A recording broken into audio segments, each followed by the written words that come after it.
வணக்கம். எனது அன்பார்ந்த யூடியூப் நேயர்களே, இன்றைய தலைப்பாக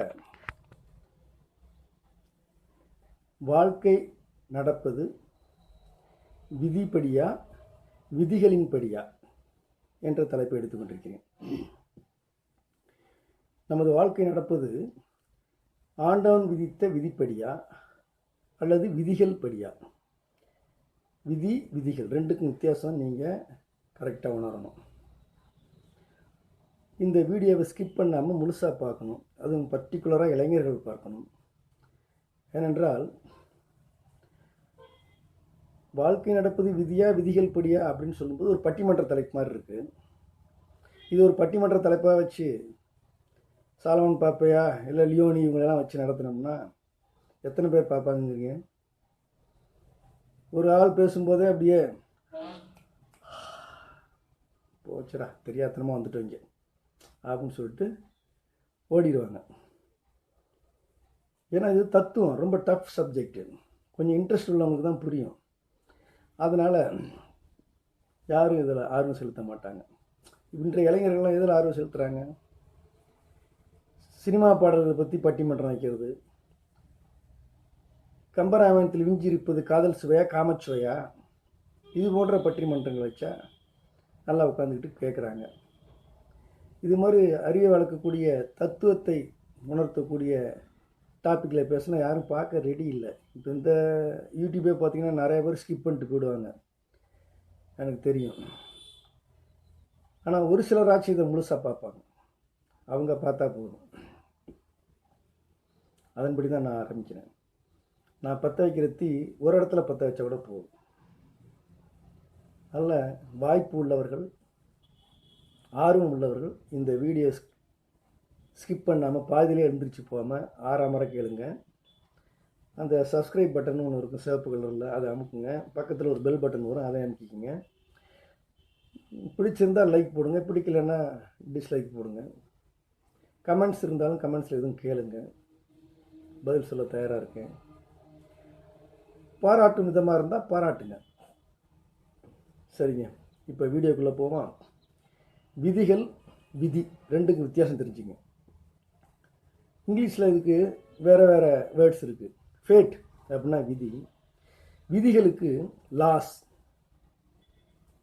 ரூல்ஸ், நார்ம்ஸ், டேர்ம்ஸ், கண்டிஷன்ஸ், இதுபோல் பல வார்த்தைகள் இருக்குது, சினானிம்ஸ்னு சொல்லுவாங்க இந்த விதிகளை குறிப்பதற்கு.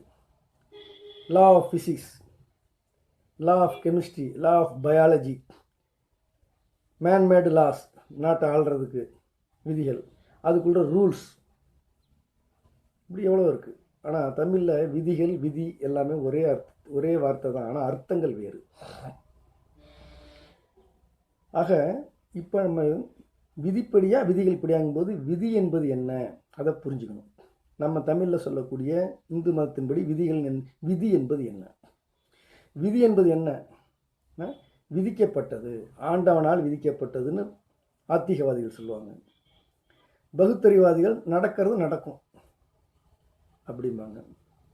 தத்துவ ஞானிகள் என்ன சொல்லுவாங்க? வேதாந்திகள் கர்ம வினைப்படி நடக்கும், போன ஜென்மத்து கர்ம வினைப்படி பாவ புண்ணியங்கள் படி நடக்கும் என்று சொல்வார்கள்.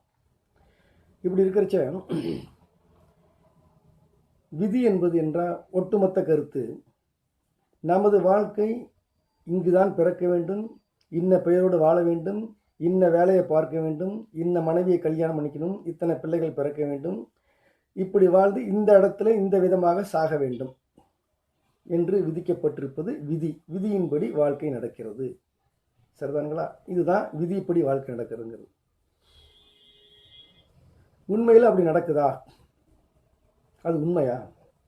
ஏற்கனவே நம்ம வாழ்க்கையில் நம்ம பிறக்கும் பொழுது, நம்ம ஜாதகத்தில் சொல்கிறாங்க இல்லையா, பிறக்கும் பொழுது நமது வாழ்க்கை தீர்மானிக்கப்பட்டு விட்டது, ப்ரீ டிட்டர்மின்டு அப்படி என்று ஒரு கருத்து எல்லா மதத்திலையும் இருக்கிறது. இது உண்மையா? கவிஞர் கண்ணதாசன் சொல்லுவார், ஒரு அரச மரத்திலிருந்து பட்டு போன ஒரு இலை உதிர்வது என்றால் கூட அது இட் இஸ் ப்ரீ டிட்டர்மின்டு, ஏற்கனவே தீர்மானிக்கப்பட்டது. இந்த வினாடியில் இந்த தேதியில் இந்த பட்டு பூனை இலை விழ வேண்டும் என்பது இறைவனால் விதிக்கப்பட்டிருக்கிறது என்று ஒரு இடத்துல அர்த்தமுள்ள இந்து மதத்தில் சொல்லுவார். அவரே வேற இடத்துல என்ன சொல்கிறாருன்னா, ஒருத்தன் கேள்வி கேட்பான் ஆண்டவனை பார்த்து, கல்யாணம்னா என்ன ஆண்டவனே, பண்ணிப்பார். வாழ்க்கைன்னு என்ன, வாழ்ந்துப்பார். மரணம்னு என்ன, செத்துப்பார். இப்படி ஒன்றுக்கு நிறையா கேட்பான். அதுக்கெல்லாம் பண்ணிப்பாரும்பார், அனுபவிச்சு பாரும்பார் இறைவன். கண்ணதாசன் எழுதின ஒரு இலக்கிய சுவையான ஒரு வசனம். அப்போ கடைசியில் அவன் கேட்பான், எல்லாமே நான் அனுபவிச்சு தான் தெரிஞ்சுக்கணும்னா ஆண்டவனே நீ எதுக்கு அப்படின்னு கேட்பான். அதுக்கு ஆண்டவன் பதில் சொல்கிறதாக கண்ணதாசன் சொல்லுவார், ஏனென்றால் அந்த அனுபவமே நான் தான் என்று. இப்படி ஒரு இடத்துல சொல்கிறார். பொய்யாமொழி புலவர் என்ன சொல்கிறாரு, ஊழ்வினைன்னு ஒரு சப்ஜெக்டை வச்சுருக்கிறாரு அத்தியாயமே. ஆனால் என்ன சொல்கிறாரு, முயற்சி தன்மை வெறுத்த கூலி தருங்கிறாரு. இப்படி பார்த்தீங்கன்னா இன்றைய காலத்து இளைஞர்களுக்கு ஒரு தெளிவுபடுத்த இந்த மாதிரி சப்ஜெக்டில் தெளிவுபடுத்துவதற்கு யாரும் பேச முன்வருவதில்லை. அப்போ தத்துவ ஞானிகளும் வேதாந்திகளும் ஆன்மீகவாதிகளும் பகுத்தறிவாதிகளும் குழப்புறாங்க. வாழ்க்கை விதிப்படி தான் நடக்கும்ன்றான் ஒரு இடத்துல, இன்னும் முயற்சி செய்ய கூலி தருங்கிறான், விதியை மதியால் விழலாங்கிறான். அப்படின்னு பார்க்கும்பொழுது இதுக்கு என்னதான் முடிவு? ஒரு பட்டிமன்றம் மாதிரி, இந்த பக்கம் 4 பேர் பேசு, இந்த பக்கம் 4 பேர் பேசு அப்படின்னு இங்கே பேசுறதுக்கு நேரம் இல்லை. பேசியதாக எடுத்துக்கொண்டு ஒரு தீர்ப்புரை, நடுவர் மன்ற தீர்ப்பு அப்படிங்கிற மாதிரி நான் இப்போ சொல்கிறேன். சின்னதாக ஷார்ட்டாக சொல்லணுங்கிறதுக்காக. விதிப்படி தான் நடக்குது என்பதுன்னா ஏற்கனவே ப்ரீ டிட்டர்மின், நீங்கள் பிறக்கும் பொழுதே வாங்கிட்டு வந்த கதை, உங்கள் கதை, வாழ்க்கை கதை, அதுபடி தான் நடக்கும். நீங்கள் பிறக்கும் பொழுதே உங்கள் நெற்றியில் எழுதப்பட்டு விட்டது, நீ இந்த நேரத்தில் இப்படி இன்ன விதமாக செத்து போவாய் என்று சொல்கிறார்கள். உண்மையில் அப்படி நடக்குதா? பிறக்கிறது உங்கள் கையில் இல்லை. நீங்கள் உங்கள் கையில் இருந்ததுன்னா மேலகத்திலேருந்து நான் பணக்காரன் வீட்டில், அம்பானி வீட்டில் தான் பிறக்குன்னு நினச்சிட்டு எல்லாரும் பிறக்கலாம். எல்லாரும் அம்பானி வீட்டில் பிறந்துருவாங்க, பணக்காரனாகவும் நினைக்கிறவங்க. அரசியல்வாதினிக்கு எல்லாரும் பெரிய மினிஸ்டர், சிஎம் வீட்லேயும் பிரதமர் வீட்லேயும் போகிறார், இல்லைன்னா அமெரிக்காவில் போய் கிளின்டன் வீட்டில் போகிறேன் அப்படின்னு சொல்லி முடிவு பண்ணிக்கலாம். நம்ம கையில் இருக்கா? இல்லை. பிறப்பு நம் கையில் இல்லை. ஆனால் இறப்பு, சொல்லுங்கள், இறப்பு உங்கள் கையில் இருக்கிறதா இல்லையா? இல்லைன்னா உங்களால் தற்கொலை பண்ணிக்க முடியுமா? தற்கொலை பண்ணிக்கிறீங்களா? அப்போ இறப்பு உங்கள் கையில் இருக்கிறது, பிறப்பு உங்கள் கையில் இல்லை. அப்படிங்கும்போது நீங்கள் இப்படி தான், இன்ன விதத்தில் தான் இறக்கணும் அப்படின்னு ஏற்கனவே ப்ரீ டிட்டர்மின்டு அப்படின்னு சொன்னால் எப்படி? நான் என் ஜாதகம் எப்படி, ஒரு ஜாதகத்தை பார்க்குறாரு, என் ஜாதகம் எப்படி எனக்கு 80 வயசு வரையும் வாழ்வேன்னு இருக்குது. ஆனால் நான் டக்குன்னு என்ன பண்ணுறேன், தற்கொலை பண்ணி செத்து போயிடுறேன் 25 வயசுலேயே. அப்போ அந்த ஜாதகம் போய் அந்த ப்ரீ டிட்டர்மின் நான் இத்தனை வயசு வரையும் வாழணுங்கிறது இருக்கா? அப்போ என்ன சொல்லுவாங்க, நீ தற்கொலை பண்ணிக்கொண்டு சாக வேண்டும் என்பது விதி. ஒரு நிகழ்ச்சி நடக்குதுன்னா நீ அப்படி சாக வேண்டும் என்று எழுதியிருக்கிறது. இது என்னது? இது பகுத்தறிவு குத்ததாக இருக்கா? இது ஏற்றுக்கிற மாதிரி இருக்கா? சொல்லுங்கள். எங்கள் அக்காவோட ஜாதகம் எடுத்துக்கொண்டு காட்டினோம்னா பூர்ண ஆயுள் ஜாதகம். பூர்ண ஆயுள்னா 70-75க்கு மேலே. ஆனால் அவர்கள் 22 வயதிலே இறந்து விட்டார்கள், தற்கொலை. அதுக்கு என்ன சொல்கிறாங்கன்னா, அந்த ஆயுள் 75 வயசு வரையும் அவங்களுக்கு ஜாதகம் எப்படி இருக்குது, ஆண்டவன் நிர்ணய சாய்ஸ் 75 வயசு வரையும், அது வரைக்கும் அந்த செத்த இடத்துல பேயாவோ ஆவியாவோ அலைவாங்கன்னு சில பேர் சொல்கிறாங்க. சில பேர் என்ன சொல்கிறாங்க, அப்படி அல்ல, 75 வயசு ஆயுளுங்கிறதான் சும்மா, இந்த பெண் இப்படி தற்கொலை பண்ணிக்கொண்டு இந்த நேரத்தில் இப்படி சாக வேண்டும் என்று விதி. எதை எடுத்துக்கிறது? சரி, இந்த வாழ்க்கை இறப்பு மேட்டரை விட்டுருவோம். சிலப்பதிகாரத்தில் ஊழ்வினை வந்து உறுத்தும் அப்படிங்கிறாரு சில இளங்கோவடிகள். ஊழ்வினைப்படி, கர்மவினைப்படி ஊழ்வினை விதி வந்து உறுத்தும், விதி வலியது அப்படின்னு சொல்லி ஒரு இடத்துல சொல்லுவார். ஆனால் அதே இளங்கோவடிகளின் வாழ்க்கை எடுத்துக்கொண்டால், அரசவையில் வீற்றிருக்கிறார் அவர் இளவரசராக. துறவுக்கு முன்பு சேரன் செங்குட்டுவனின் தகப்பனார் அரசவையில் உட்கார்ந்துருக்கும்போது ஒரு ஜோதிடர் வர்றார். அவர் செங்குட்டுவன் ஜாதகத்தையும் பார்க்குறாரு, இளங்கோவடியில் தம்பி ஜாதகத்தையும் பார்த்துட்டு, சின்னவன் அரசாள்வான், பெரியவன் அரசாள மாட்டான், இதுதான் விதி, ஜாதகப்படி இதுதான் விதின்னு அடித்து சொல்கிறார். உடனே அந்த சனமே இளங்கோவடிகள் அந்த விதியை பொய்யாக்குவேன்னு சொல்லிட்டு துறவரம் பூண்டுவேன், நான் இளவரசனாக இருந்தால் தானே நான் அரசாள்வேன், நான் துறவரம் பூண்டுறேன்னார். விதியை மாற்றிட்டார். அப்படின்னா அதுக்கு என்ன சொல்கிறாங்க வேதாந்திகள்? அப்படி அவர் வந்து விதியை மாற்றிக்கொள்ள வேண்டும், துறவரம் மேற்கொள்ள வேண்டும் என்பது விதி. இப்படி சொன்னால் எல்லாம் நடந்த எல்லாத்தையும் விதின்ட்டு இப்போல்லாம் ஈஸி. அப்படி நடக்குதா சொல்லுங்கள்? இல்லை. அப்போது விதிகள் ரெண்டுக்கும் வித்தியாசம் இருக்குது. நான் சொல்கிறது வாழ்க்கை, என்னுடைய தீர்ப்பு, வாழ்க்கை விதிப்படி நடக்கவில்லை, விதிகளின்படி நடக்கின்றது. என்னையா விதிகள்? இறைவன் வகுத்த விதிகள் படி நடக்கின்றது. இதுதான் உண்மை. நல்லா ஆழ்ந்து பாரு. நான் 63 வயசில் நான் ஆழ்ந்து எல்லாம் சிந்திச்சு பார்த்துட்டேன். என் வாழ்க்கையில் நடந்த நிறைய விஷயங்கள். என் வாழ்க்கையை சுயசரிதையாக எழுதுனா நல்லா அருமையாக சுவையான கதையாக இருக்கும். ஆனால் யாரும் படிக்க மாட்டாங்க. ஏன்னா நான் சாதாரண பாமரன். இவன் என்ன பிரிக்கு? ஆனால் சுவையான நிகழ்ச்சிகள் நிறைய இருக்குது, அதை படிக்க மாட்டாங்க. அதில் வச்சு நான் சொல்கிறேன், ஒரு வாழ்க்கை என்பதும் எல்லாமே இந்த உலகத்தில் நடக்கிற இந்த எல்லா செயல்களும் விதிப்படி ப்ரீ டிட்டர்மைண்ட் அல்ல, மாறக்கூடியது, மாற்றக்கூடியது. இன்னைக்கு சென்னையில் புறப்பட்ட அந்தியோதய வண்டி காலைல 5 மணிக்கு வரணும் அப்படின்னு நிர்ணயிக்கப்பட்டிருக்கு. அதை மேலே இருக்கிற அதிகாரிகள், ரயில்வே அதிகாரிகள் மாற்றணும்னா மாற்றிட்டு போகலாம். அப்படியே எந்தாண்ட மாற்றி விடியா காட்லைனில் திருச்சி விருத்தாச்சலம் வழியா அப்படி மாற்றி விடலாம். அப்போ கண்ணாசன் ஒரு அரசியலை உதிர்றது கூட ப்ரீ டிட்டர்மின்னு சொன்னோம்னா, அந்தியோதயா ட்ரெயின் 5 மணிக்கு வரணுங்கிறது ரூல்ஸு, ரயில்வே ரூல்ஸு. ஆனால் அதை மாற்றிட்டாங்க. அப்போ மாற்றப்பட வேண்டிய என்பது விதி. இப்படி அடிச்சு விடுறது அது தவறான விளக்கம். என்ன சொல்கிறேன்னா, இறைவன் இந்த உலகத்தை படைச்சாரு, கிரியேஷன் படைச்சாரு. பிரபஞ்சத்தில் நம்ம உலகம் மட்டும் இல்லை, நான் சயின்ஸ் சொல்லுது, அஸ்ட்ரானமி சொல்லுது, நம்ம உலகத்தை போல் இந்த பிரபஞ்சத்தில் எத்தனையோ சூரிய குடும்பங்கள், அந்த எத்தனையோ சூரிய குடும்பத்தில் நம்ம உலகத்தை போல் பல உயிரினங்கள் வாழக்கூடிய வாய்ப்புகள் இருக்கின்றன, பல கோடி அண்டங்கள் இருக்கின்றன அப்படின்னு எல்லாமே இறைவன் படைத்தார். இது நம்ம உலகத்தை போல் நம்மளோட அறிவில் சிறந்த மேம்பட்ட ஜீவன்களும் இருக்கலாம், உயிர்களும் இருக்கலாம், மனிதர்களை விட சூப்பர் ஹியூமன் பீயிங்ஸ் இருக்கலாம். அதே போல் நமக்கு கீழே கற்கால மனிதர்களும் ஒரு ஏதோ ஒரு சூரிய மண்டலத்தில் வாழலாம். இப்படி இருக்குது. அப்படிங்கும் பொழுது இது எல்லாவற்றையும் ஒருவன் தீர்மானித்து இது இப்படி தான் நடக்கணும்னு எழுதி வச்சிருக்கிறாரா? முடியுமா அது? சொல்லுங்கள்.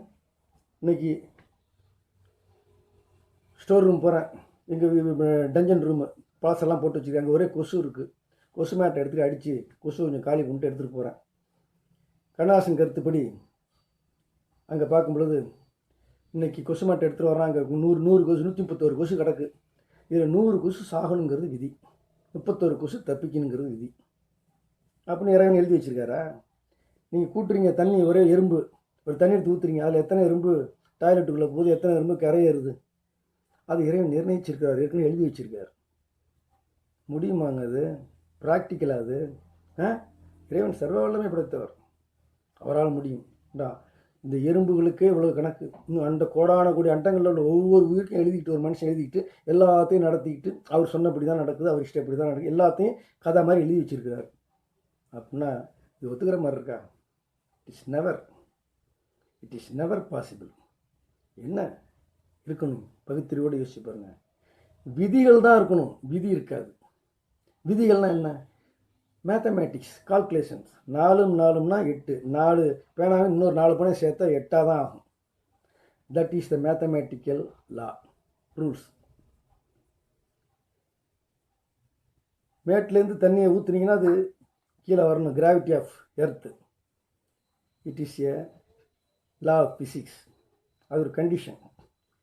ஒரு இடத்துல 5 லிட்டர் தண்ணி வச்சு வெயிலில் வச்சுட்டிங்கன்னா இத்தனை மணி நேரத்தில் இத்தனை மில்லி வாட்டர் ஆவியாக போகணும்.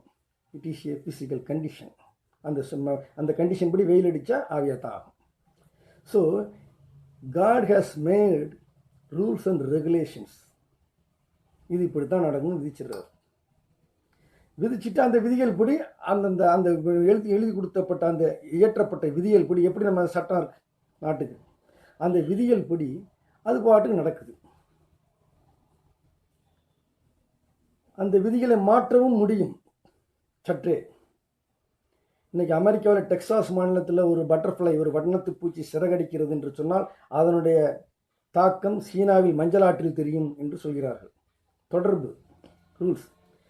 இன்றைக்கி அந்தியோதயா எக்ஸ்பிரஸ் மெட்ராஸில் புறப்பட்டது, தாம்பரத்தில் புறப்பட்டது, தஞ்சாவூர் வரணும், வேண்டாம் மாற்றி விருத்தாச்சலம் ரூட்டில் விடு அப்படின்னு சொன்னால் அதுக்கு பல விஷயங்கள் கவனிக்கப்படணும். அப்போ அந்த அந்த அந்த அந்த ரூட்டில் எத்தனையோ ட்ரெயின் போயிட்டுருக்கோம். அதனுடைய டைம் அட்ஜஸ்ட் பண்ணணும், அதனுடைய கிராசிங் பாயிண்ட்ஸ் அட்ஜஸ்ட் பண்ணணும். ஒரு வண்டி ரூட்டை மாற்றி விடுறதுக்கு இவ்வளவு இது, அது மற்ற ட்ரெயின்களுடைய ஷெட்யூல் டயத்தை பாதிக்கும்.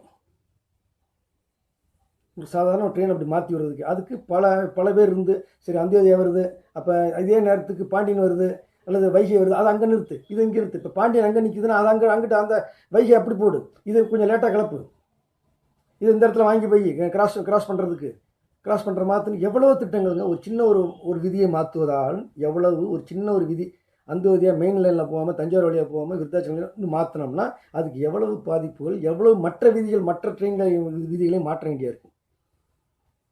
அப்போது அவ்வளோ சீக்கிரம் விதிகளை மாற்றுவதற்கு முடியாது. இறைவன் அது இந்த பிரபஞ்சமே ஒரு லா கட்டுப்பட்டு நடந்தது, விதிகளுக்கு கட்டுப்பட்டு நடக்குது.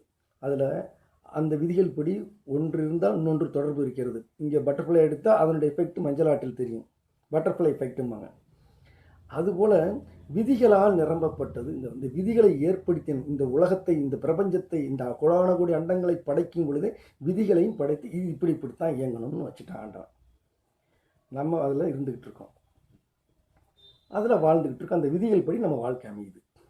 எப்படின்னு சொன்னோம்னா, ஏற்கனவே ஒரு வீடியோவில் பேசியிருக்கேன், அந்த உதாரணம் இங்கேயும் குறிப்பிடுவது நல்லது என்று நினைக்கிறேன், ஃபிட்டுன்னு நினைக்கிறேன். It is suitable for mention here also. ஒரு மைதானத்தில், ப்ளே கிரவுண்டில், விளையாட்டு மைதானத்தில் வாக்கிங் போகிறாங்க.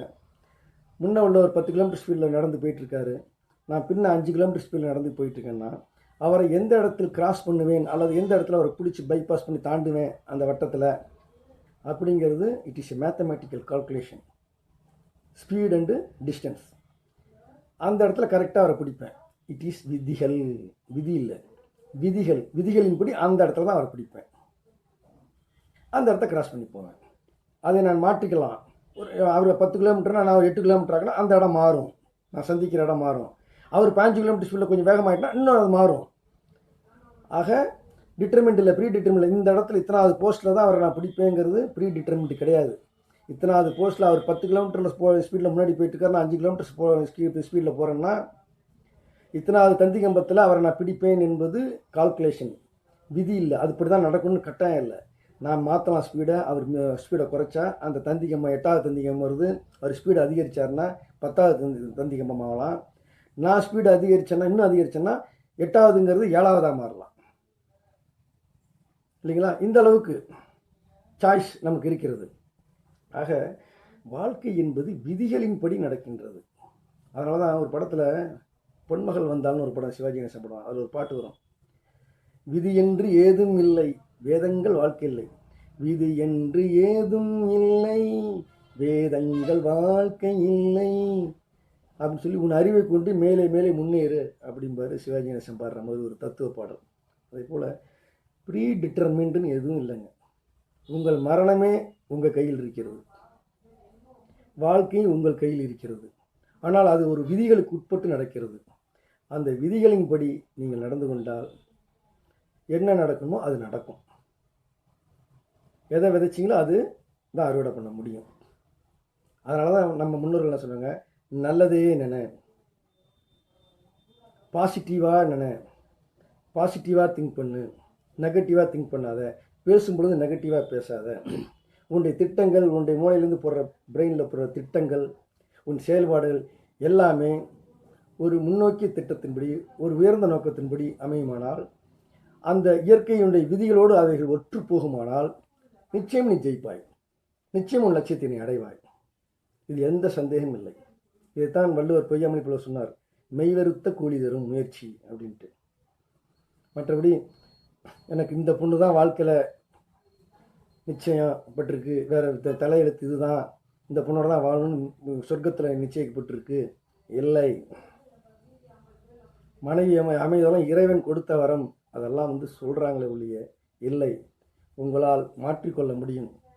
உங்களுடைய மூளையை புத்தி கெட்டிக்காரத்தனமாக வச்சுக்கிட்டிங்கன்னா நீங்கள் 10 பொண்ணில் ஏதாச்சும் ஒரு பொண்ணை உங்கள் மூளையில் இருக்கும்போது உங்களுடைய சூழ்நிலைக்கு ஏற்ற மாதிரி படித்த பொண்ணு தேவையா, வேலையில் இருக்கிற பொண்ணு தேவையா, டாக்டர் பொண்ணு தேவையா, இல்லை ஐடி கம்பெனியில் இருக்கிற பொண்ணு தேவையா, இல்லை வீட்டுக்கு குடும்பமாக நல்லா சமைக்கக்கூடிய பொண்ணு தேவையா, கருத்த பொண்ணு தேவையா, செவத்த பொண்ணு தேவையா அப்படிங்கிற சாய்ஸ் உங்களுக்கு கொடுக்கப்பட்டிருந்தது என்று சொன்னால் அந்த சாய்ஸில் நீங்கள் எதை தேர்ந்தெடுப்பது என்பது உங்கள் புத்தியை கொண்டு தானே ஒழிய சொர்க்கத்தில் நிச்சயிக்கப்படவில்லை. ஆனால் அந்த சாய்ஸ் உங்களுக்கு வரணும்னா நீங்கள் என்ன செய்யணும்? நீங்கள் சாய்ஸ் கிடைக்கிறது அளவுக்கு உங்களுடைய கெப்பாசிட்டி ஸ்டேட்டஸை உயர்த்திக்கணும், தகுதியை உயர்த்திக்கணும். நீங்கள் சும்மா ஒரு பிச்சைக்கார மாதிரி எந்த வேலை வெட்டி இல்லாமல் தண்ணி அடிச்சுட்டு இப்போ பொறுக்கி பயில இருந்துக்கிட்டு நான் சாய்ஸ் வேணும் எனக்கு அது வேணும்னா அந்த உங்கள் லெவலுக்குள்ள சாய்ஸ் தான் ஒரு பொண்ணை தேர்ந்தெடுக்கிறது. உங்கள் புத்தி ஒழுங்காக இருந்தால் தேர்ந்தெடுக்கலாம். உங்களுக்கு அந்த மாதிரி இல்லாமல் உங்களுடைய புத்தி தெளிவாக இல்லை என்று சொன்னால் உங்களுடைய சூழ்நிலைக்கு பொருந்தாத ஒரு பெண்ணை தேர்ந்தெடுப்பீர்கள், உங்கள் குடும்பத்துக்கு பொருந்தாத ஒரு பெண்ணை தேர்ந்தெடுப்பீர்கள். எல்லாமே இப்படிதான். We have a choice. God has given a choice to the human beings. அந்த சாய்ஸு மற்ற விலங்குகளுக்கு கிடையாது. ஒரு பசுமாடு எனக்கு சிவப்பு காலை தான் வேணும், நல்ல கொம்பு அழகாக இருக்கிற காலை தான் வேணும், அதோடு தான் நான் வாழ்க்கை நடத்தி கண்ணுக்குட்டி போடுவேன் அப்படின்னு சொல்கிறதல்ல. அந்த நேரத்துக்கு பயாலாஜிக்கல் இன்ஸ்டிங்க்ட் அதுக்கு வந்துருச்சுன்னா அதுக்கு ஒரு காளை மாடு தேவை சினப்படுத்துறதுக்கு. அது எதாக இருந்தாலும் சரி தான், அதை எந்த அளவுக்கு அக்லியாக இருந்தாலும் சரி தான், வயசான மாடாக இருந்தாலும் சரி தான், அது அதனுடன் இணைந்து செயல்பட்டு ஒரு கன்றையணும். ஆனால் நம்ம அப்படி இல்லை. So God has given a choice. அந்த சாய்ஸ் தான் பைபிளில் இன்டைரக்டாக சொல்லுவாங்க, இந்த பழத்தை ஃப்ரூட் ஆஃப் நாலேஜ் அதை தேர்ந்தெடுக்காதே, அது தேர்ந்தெடுக்கக்கூடிய சுதந்திரம் உனக்கு கிடைத்து விட்டது ஏவாள், எனவே நீ என் சொர்க்கத்தில் இருக்க தகுதி இல்லை, இந்த உலகத்தினுடைய விதிகளுக்கு கட்டுப்பட்டு நீ வாழ்வாயன்னு கீழே அனுப்பிடுறாரு. நான் பைபிளை பேசுகிறதுனால நான் கிறிஸ்தவ மத சார்பாக இருக்கேன்னு இல்லை, எத்தனை இதில் நான் கிறிஸ்தவ மதத்துக்கு எதிர்ப்பான கருத்துலையும் சொல்லியிருக்கிறேன். அதனால் விதிகள் என்பது வேறு, விதி என்பது வேறு. விதிப்படி வாழ்க்கை அமைவது இல்லை. உங்கள் மரணம் கூட சொல்கிறேன், விதிகளின்படி தான் அமைகிறது. அந்த விதிகள் என்ன என்பதை நீங்கள் புரிந்து கொள்ள வேண்டும். ஒவ்வொரு மனிதருக்கும் ஒவ்வொரு விதிகள் இருக்கிறது. ஜென்ரல் லாஸ் இருக்குது. அடுத்த காசு திருடினா ஜெயில் தான், ஃப்ராடு பண்ணால் வேலையை விட்டு வந்துட வேண்டியதுதான், அடுத்தவன் அடித்தா அவன் திருப்பி நம்மளை அடிப்பான், சிகரெட் அதிகமாக குடித்தா நுரையல் கெட்டு போய் சீக்கு வரத்தான் செய்யும். இது போன்ற விதிகள் இருக்குது, அதை நீங்கள் மாற்ற முடியாது. ஆனால் உங்களுடைய வாழ்க்கையில் முன்னேற்றம் என்பது நீங்கள் உங்களுக்கு விதிக்கப்பட்டுள்ள விதிகள் அப்படின்னு சொன்னோம்னா நீங்கள் என்ன இருப்பீங்க? நான் சாதாரண ஒரு ஆஃபீஸில் பியூனாக இருக்கிற ஒரு மகனாக பிறந்தேன், அல்லது செருப்பு தைக்கிற ஒரு கூலி ஆளின் மகனாக பிறந்தேன், தொழிலாளியின் மகனாக பிறந்தேன் என்று சொன்னால் உங்களுக்கு விதிக்கப்பட்ட விதிகளின்படி உங்கள் வாழ்க்கையை எப்படி அமைத்து கொண்டால் நீங்கள் மேலே வர வேண்டும் என்பது தீர்மானிக்க வேண்டியது உங்கள் அறிவு சார்ந்த விஷயம். ஒரு பெரிய நடிகர் சூப்பர் ஸ்டார், அவரோட பையன், அவர் மேலே வரணும், அப்பாவோட கெட்டிக்காரத்தமாக நடிக்கணும் அப்படின்னு சொன்னால் அவருக்கு இன்னும் ஒரு விதிகள் இருக்கும். என்னென்ன செஞ்சால் தான் சூப்பர் ஸ்டார் ஆக முடியும்னு. அந்த விதிகளை அவர் ஒழுங்காக பயில வேண்டும், கற்க வேண்டும், அதுக்கு நேரம் ஒதுக்க வேண்டும், மூளையை செலவழிக்கணும், சிரத்தை வேணும். இருந்தால் அவர் அதை அப்பாவோட பெரிய சிவாஜி கணேசன் பெரிய ஆளாக வருவார். இதுதாங்க விதிகளின்படி தான் வாழ்க்கை, விதிகளின்படி, விதிப்படி அல்ல. There is no such thing as fate. But ஃபேட்டுங்கிற வார்த்தை இங்கிலீஷ்லையும் இருக்குது, விதின்னு. மரணமும் முன்பாகவே நிச்சயிக்கப்பட்டது அல்ல. நீங்கள் தற்கொலை பண்ணிக்க முடியும், உங்களை இன்னொருத்த வெட்டி கொள்ள முடியும், ஆனால் நடந்ததுக்கப்புறம் அதுதான் விதி, நீ இப்படி சாவணும் இருக்குடா, அதான் விதி. அது சரியான விளக்கம் அல்ல. ஒரு நாளைக்கு 5 பாக்கெட் சிகரெட் குடித்தா நிச்சயமாக நிமோனியாவோ அல்லது கேன்சரோ வரலாம், அல்லது நுரையீரல் கெட்டு போகலாம். அது எப்போ நிற்குங்கிறது ஒரு கால்குலேஷன். ஒருத்தன் செயின் ஸ்மோக்கர் 80 வயசில் செத்தாங்க. இன்றைக்கி சுஜாதா எழுத்தாளர், ஷோ பத்திரிக்கையாளர், செயின் ஸ்மோக்கர்ஸ், அவங்க இருதயத்தின்படி அந்த செயின் ஸ்மோக்கர் தாங்கிக்கிட்டு எல்லாம் 2 பேரும் நிமோனியா வந்து செத்தாங்க. இத்தனை வயசில் இத்தனை இடத்துல அந்த நுரையீரல் கெட்டு போகணுங்கிறது கணக்கு, கால்குலேஷன். அதன்படி அது உழுவுது, அந்த நுரையீரல் உழுவுது, சாவுறாங்க. அதை அந்த கால்குலேஷனை மாற்றவும் முடியும். ஏன் எத்தனையோ பேர் இன்றைக்கி ஹாஸ்பிட்டலில் கடந்துட்டு டியூபை சொருவி வச்சுக்கிட்டு அதெல்லாம் உருவிட்டா செத்து போயிடுவான். ஆனால் வச்சுக்கிட்டு இருக்காங்களே, சொல்லுங்கள். அந்த வசதி வாய்ப்புகள் இல்லை. பெரிய அப்போலோ ஹாஸ்பிட்டலில் கொண்டு சேர்த்து உங்களுக்கு இங்கே டியூபை சொருவி, இங்கே யூரினில் டியூபை சொருவி, இங்கே ஒரு ஓட்டை போட்டு சொருவி எல்லாம் சொல்லி எல்லாம் பண்ணி உங்களை இன்னும் 3 மாதத்துக்கு உயிரோடு வச்சுருக்க முடியும். உங்கள் உயிர் போகல. ஆனால் அதெல்லாம் உருவினா என்றைக்கோ செத்து போயிருப்பீங்க. அப்போ உங்களுடைய சாவு அப்போலோ ஆஸ்பத்திரியில் உள்ள இந்த டியூபுகளால் நிர்ணயிக்கப்படுகிறதா இல்லை இறைவனால் நிர்ணயிக்கப்படுகிறதா? உங்கள்கிட்ட அந்த வசதி வாய்ப்பு இல்லைன்னா முன்னாடியே செத்துருவீங்க. வசதி வாய்ப்புகள் இருந்தால் அந்த மரணத்தை தள்ளி போட முடிகிறது. இன்னும் வசதி வாய்ப்புகள் இருந்து சயின்ஸ் முன்னே இருந்தால் பிழைத்துக்கொள்ளவும் வாய்ப்பு இருக்கிறது. ஆனால் எல்லாத்துக்கும் ஒரு விதிகள் இருக்குது. என்ன தான் செஞ்சாலும் இந்த பாடி ஓல்ட் ஆகிக்கிட்டே போகும். It is getting old and older and older. அப்போ ஒரு கணக்கு இருக்குது. ஒரு ஹியூமன் பாடி இவ்வளோ தான் தாங்கும். ஒரு சுவிட்ச் இருக்குது, வாங்குகிறோம், 1000 டச், அது லைஃப்னு சொல்கிறான். 1000 தடவை போட்டு போட்டு போட்டு நிறுத்தினா 1000வது தடவை அது லைஃப் இருக்குது. அந்த 1000க்கு அப்புறம் கிரேஸ் டைம் ஓடும். அப்புறம் அந்த சுவிட்ச் என்ன பேரும் புது சுவிட்ச் மாட்டணும். This is the life of the சுவிட்ச். அது ஒரு கால்குலேஷன்.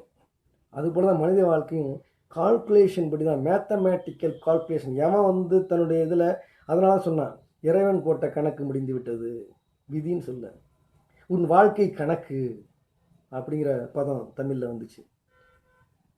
எல்லாம் கணக்கு சரியாக இருந்தால் எல்லாம் சரியாக வரீங்க. கணக்கு தப்பி போச்சு, போய் சேர்ந்துட்டான். ஆக வாழ்க்கை உங்கள் கையில், விதி என்று ஏதும் இல்லை. விதிகளை புரிந்து கொள்ளுங்கள். வாழ்க்கையின் விதிகளை, terms, norms, conditions, rules, general law of universe, இவைகளை புரிந்து கொள்ளுங்கள். இன்னொரு டாப்பிக்கில் ஜெனரல் லா, யூனிவர்சல் லா அது என்ன, லா ஆஃப் லைஃப் என்ன, ரூல்ஸ் விதிகள் என்ன, ஆரோக்கிய விதிகள் என்ன, இதெல்லாம் சொல்கிறோம். சித்தர்கள் சொன்னாங்க, பிராணாயாமத்தின் மூலம் உன் மூச்சை நீடிப்பதன் மூலம் உன் ஆயுளை அதிகரிக்கலாம்னு. அப்போ மரணம் என்பது நிச்சயிக்கப்படுகிறது, நீட்ட முடிகிறது இல்லை சித்தர்களால். சொல்லுங்கள், சித்தர்கள் எத்தனை சித்தர்கள் இன்னைக்கு இருக்குது ப்ராக்டிக்கலாக. இத்தனை பிராணாயாம மூச்சை நம்ம கட்டுப்படுத்தி நீடித்தோம்னா நம்மள ஆயுள் கூடும். சித்தர்கள் அது அதனால சொல்கிறோம் மரணத்தை வென்றவர்கள் என்று. அப்போ அதுவே விதி. அவங்க சித்தராய் மரணத்தை தள்ளி போட வேண்டும் என்பது விதி அப்படின்னு சொல்லிட்டு போயிடுறதா? அது விளக்கமே அல்ல, அது மழுப்பல். அப்படி மழுப்பதற்காக நான் இந்த யூடியூப் ஆரம்பிக்கல. ஸோ இளைஞர்களே, நன்றாக புரிந்து கொள்ளுங்கள். விதிப்படி வாழ்க்கை அல்ல, விதிகளின்படி. விதிகள் என்பது வேறு, விதி என்று சொல்லப்படுவது வேறு. விதி என்று ஏதும் இல்லை. வேதங்கள் வாழ்க்கை இல்லை. முன்னேறுன்னு சொல்லணும். எந்த வேதத்தை சொல்கிறோம்? வேதத்தில் இடைச்சொல்கள் வந்திருக்கு நிறைய. பின்னாடி எல்லாத்துலையும் இடைச்சொல்கள் இருக்குது. அதை தான் எடுத்துக்கிட்டு இன்றைக்கி பெருசாக பேசிக்கிட்டு இருக்கோம். ஆதி வேதம், ஒரிஜினல் வேதம், உபனிஷத்துக்கள் சில கருத்துக்கள்லாம் இந்த கணக்கை தான் சொல்லுது, விதிகளை தான் சொல்லுது ஒழிய விதியை சொல்லவே இல்லை. வேதங்களை எங்கேயாச்சும் காட்ட சொல்லுங்க விதியை விதிகளை தான் சொல்லுது. அவன் நல்லா படிச்சுப்பார். உங்களுக்கு படிக்க நேரம் இருக்காது, நான் படித்து பார்த்துட்டு சொல்கிறேன். எனவே இளைஞர்களே, விதிகளின்படி தான் வாழ்க்கை ஒழிய விதிப்படி அல்ல. Life is depending on the laws of nature.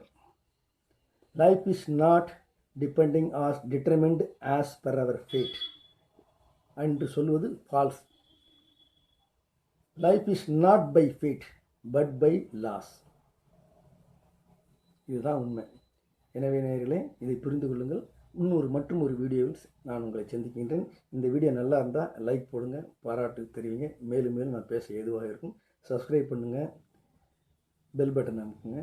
நன்றி நேயர்களே.